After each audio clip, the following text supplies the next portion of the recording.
Good morning students आज मैं पढ़ना है मीनिंग ऑफ बैंक। ठीक है, कल हमने पढ़ा था टाइप्स ऑफ बिजनेस सर्विसेज। उसमें सबसे पहले कौन सी सर्विस थी? Banking service. उसमें हम आज पढ़ेंगे बैंक के बारे में। मीनिंग ऑफ बैंक क्या होता है? In common parlance a bank means an organisation which transacts in money. कि कॉमन नॉर्मल लैंग्वेज में क्या मीनिंग है बैंक का? कि जो बैंक है वो ऐसी ऑर्गेनाइजेशन है, ऐसी संस्था है जो क्या करती है? ट्रांजैक्शन करती है। ठीक है, एक्सचेंज करती है। किसका? मनी का, पैसे का एक्सचेंज करती है। This organisation accept the money from the people. ये जो बैंक एक ऑर्गेनाइजेशन है, ये क्या करती है? लोगों से जो पैसा है एक्सेप्ट करती है एज अ डिपॉजिट। कि लोग जो है अपना पैसा बैंक्स में अकाउंट खुलवा करके जमा करवाते हैं। And lends money to the people. और फिर जो लोग नीडी होते हैं, जिनको पैसा चाहिए होता है, ठीक है, जिनको अपनी फाइनेंशियल रिक्वायरमेंट्स पूरी करनी होती हैं, तो उन लोगों को ये लोन प्रोवाइड करती है। Now days apart from the work of transaction in money, कि पैसे की लेन देन के साथ साथ ही और भी बहुत से ऐसे काम है जो बैंक परफॉर्म करता है। A bank perform many others functions also like credit creation. ठीक है, जो बैंक है वो क्रेडिट क्रिएशन भी करता है। ठीक है, एजेंसी फंक्शंस करता है, जैसे collection of interest and dividends. उसके साथ साथ जनरल सर्विसेज जो है उसकी वो भी करेगा वो, collection of bills and checks.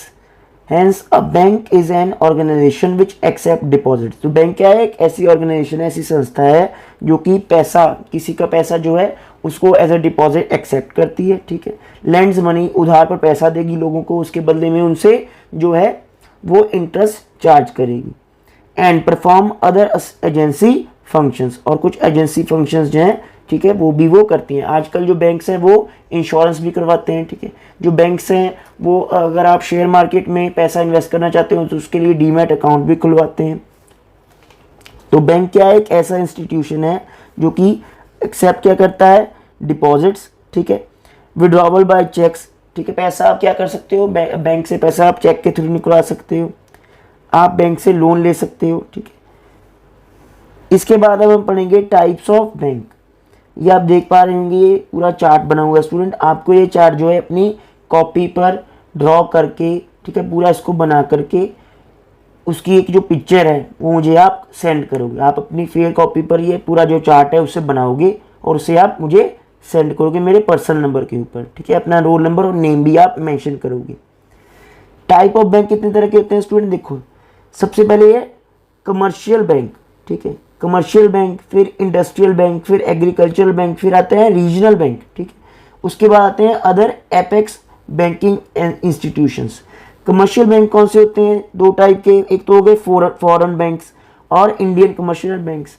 Foreign banks जो कि फॉरेन कंट्री में जो बैंक रजिस्टर्ड होते हैं और अपनी वो फंक्शंस या ऑपरेशन जो है हमारी होस्ट कंट्री में करेंगे। ठीक है, और इंडियन कमर्शियल बैंक जो कि हमारे होम कंट्री के बैंक होंगे।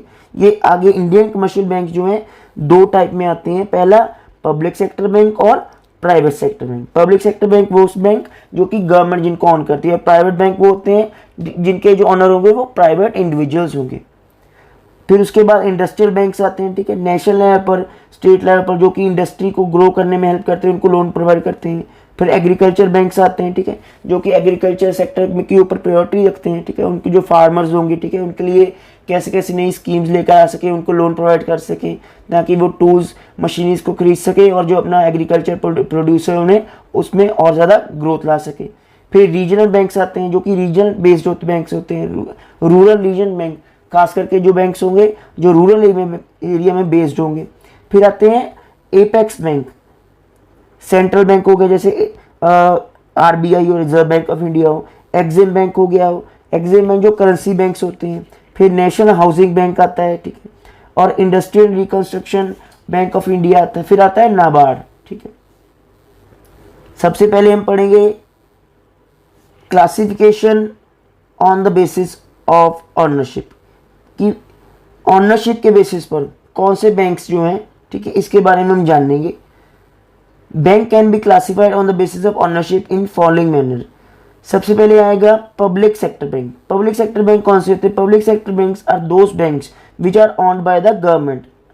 ये वो बैंक्स हैं स्टूडेंट जिनको कि ऑन कौन करता है, जिनके ऑनर कौन होते हैं, मालिक कौन होते हैं, गवर्नमेंट्स होती है। ठीक है, जैसे सेंट्रल गवर्नमेंट होगी, जैसे SBI है, उसका ऑनर कौन है, सेंट्रल गवर्नमेंट है। ठीक है, कैनरा बैंक है, जो ऑनर्स कौन है, वो है सेंट्रल गवर्नमेंट है। और इनमें क्या है, इनमें मिनिमम शेयर का ऑनर कौन होता है, गवर्नमेंट होती है। 51% शेयर गवर्नमेंट्स के होते हैं।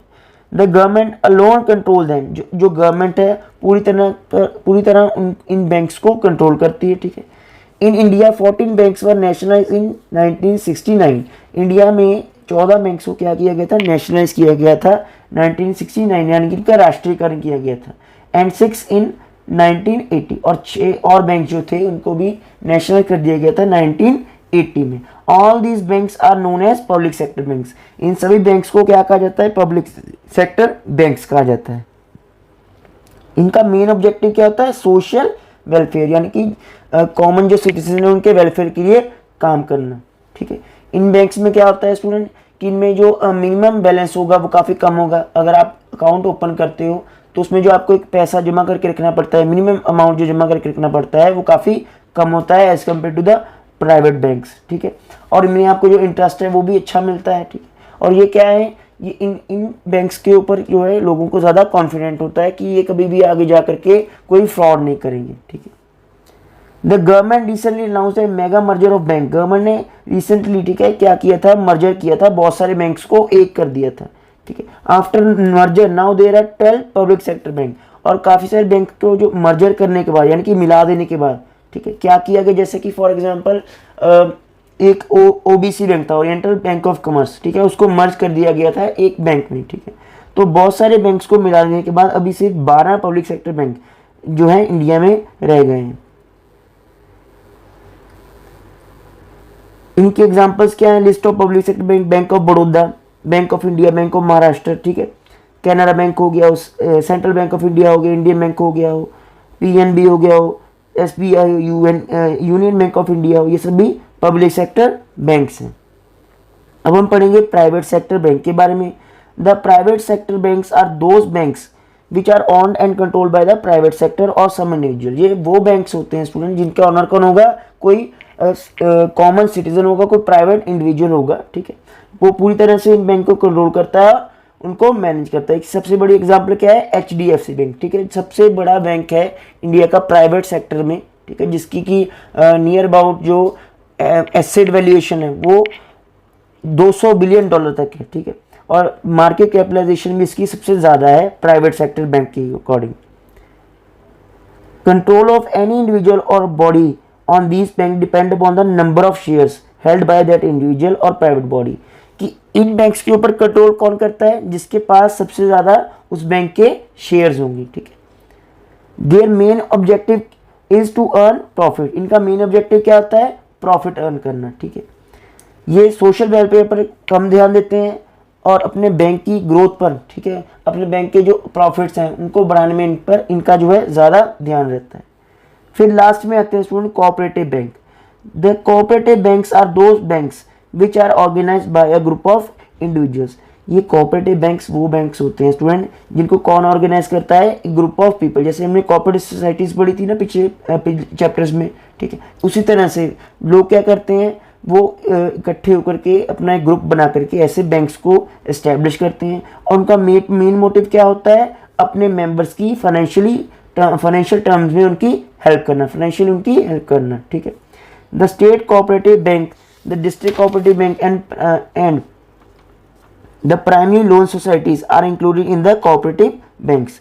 इनकी एग्जांपल्स स्टेट कोऑपरेटिव बैंक्स हैं, डिस्ट्रिक्ट कोऑपरेटिव बैंक्स हैं। ठीक है, क्योंकि क्या करती हैं, अपने मेंबर्स को फाइनेंशियल टर्म्स पर लोन प्रोवाइड करती हैं। ठीक है, उनकी फाइनेंशियली हेल्प करती है। ओके स्टूडेंट्स, कल हम पढ़ेंगे classification on the basis of functions. ठीक है, फंक्शंस के बेसिस पर बैंक की क्लासिफिकेशन के बारे में कल पढ़ेंगे। मैंने जो आपको चार्ट कहा है बनाने को वो अपनी फेयर कॉपी में बना लेना, और आप क्या करोगे, उसका एक फ़ोटो लेकर के मुझे आप सेंड करोगे। ठीक है, जो स्टूडेंट्स फ़ोटो सेंड करेगा उनकी ही क्या है अटेंडेंस लगेगी ऑनलाइन क्लासेस में। ठीक है, थैंक यू सो मच।